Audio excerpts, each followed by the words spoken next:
Bismillahirrahmanirrahim. Assalamualaikum warahmatullahi wabarakatuh. Salam sehat dan sejahtera untuk kita semua. Salam jumpa dengan saya, Baik Rusniati, Widya Iswara, Ahli Utama BPSDMD Provinsi Nusa Tenggara Barat. Hari ini saya akan menyampaikan video tentang strategi delivery pembelajaran Agenda 3, pengendalian pekerjaan bagi pelatihan kepemimpinan pengawas.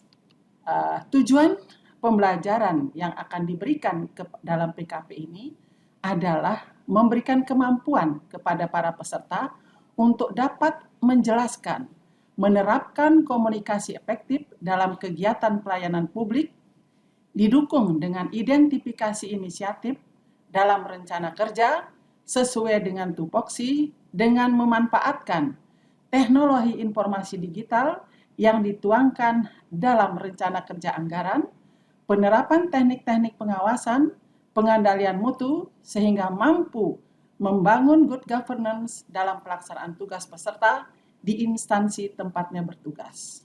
Pembelajaran Agenda 3 dalam PKP ini menggunakan pola blended learning. Blended learning ini dibagi dalam 3 tahap: belajar mandiri melalui MOC dan LMS selama 16 jam pembelajaran. Tahap kedua, learning secara sinkronus selama 9 jam pelajaran dan asinkronus selama 27 jam pembelajaran dan klasikal selama 33 jam pembelajaran.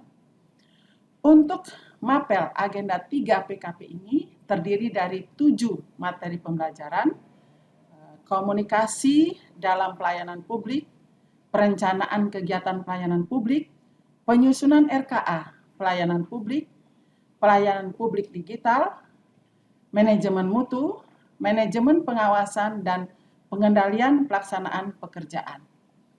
Adapun strategi dalam pembelajaran PKB dengan blended learning ini terdiri dari beberapa tahap. Mulai dari identifikasi potensi diri, mereka diberikan melalui pembelajaran mandiri. Di pembelajaran mandiri ini, mereka diberikan tugas untuk menyusun IC. Ada 3 agenda, masing-masing 1 IC dalam setiap agenda pembelajaran. Kemudian yang berikutnya, setelah mereka belajar mandiri, diberikan penguatan dalam pembelajaran e-learning melalui sinkronus dan asinkronus, di mana sinkronus ini dan asinkronus ini memberikan pendalaman agenda, tugas individu, dan tugas kelompok. Selanjutnya, setelah mereka mendapatkan penguatan dan pendalaman melalui pembelajaran e-learning, mereka kembali dalam aktivitas sehari-hari, melaksanakan tupoksi, dan menghasilkan komitmen bersama mentor masing-masing untuk mengidentifikasi masalah yang ada di lingkungan tupoksi mereka. Selanjutnya, mereka kembali kepada tahap pembelajaran klasikal tahap pertama.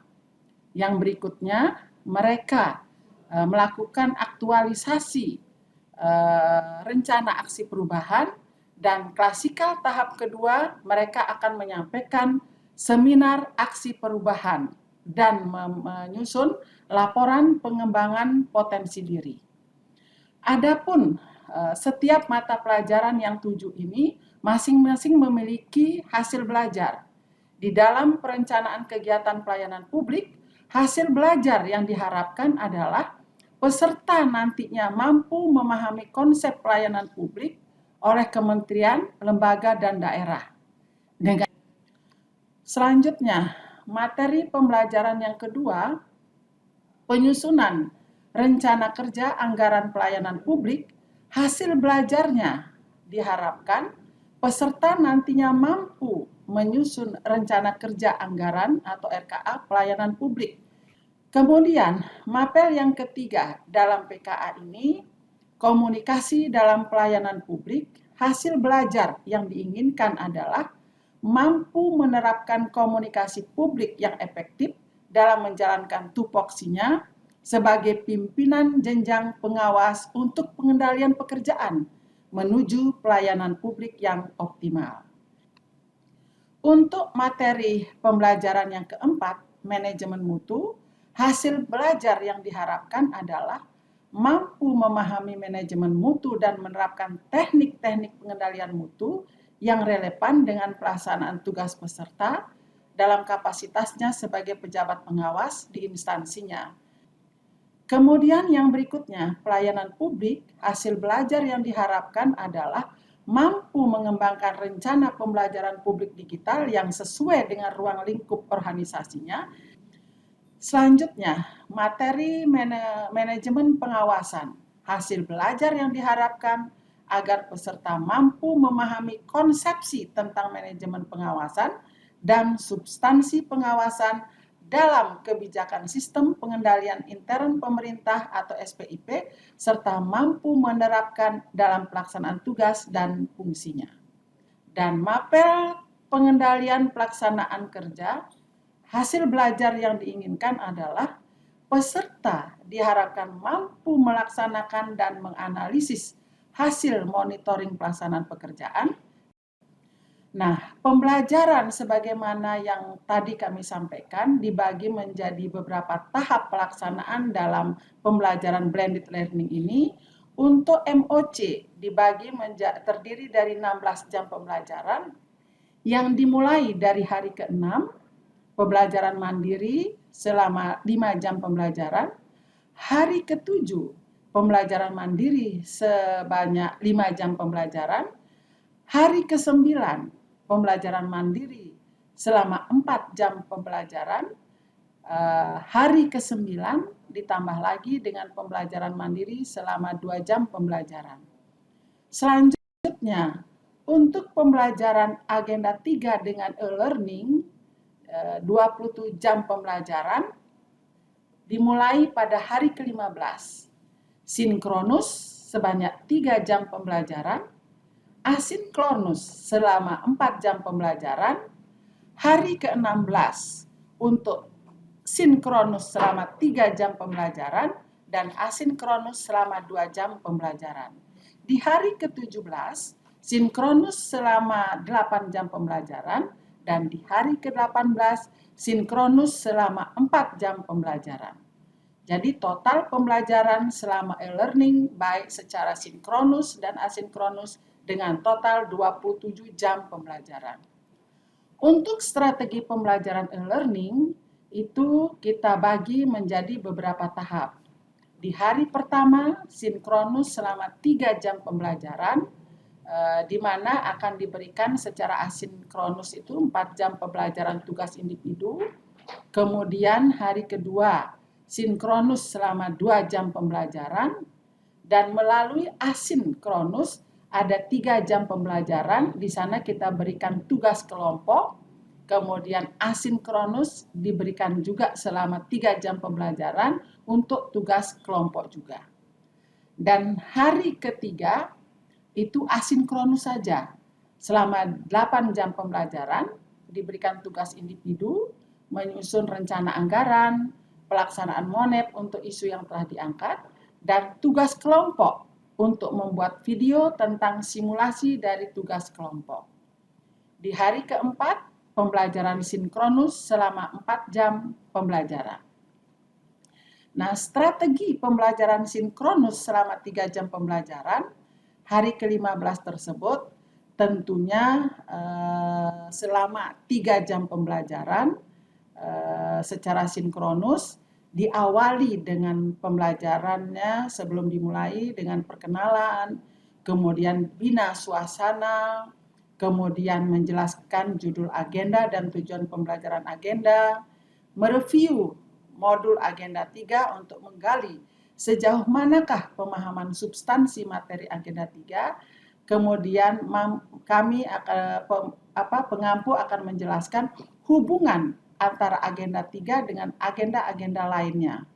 Seperti agenda 2, di mana peserta mampu menemukan isunya, dan agenda 1, self-mastery, mereka sudah mampu mengelola diri sendiri, dan pemaparan isi individu, serta pembahasan, serta penjelasan tugas H-1 tersebut.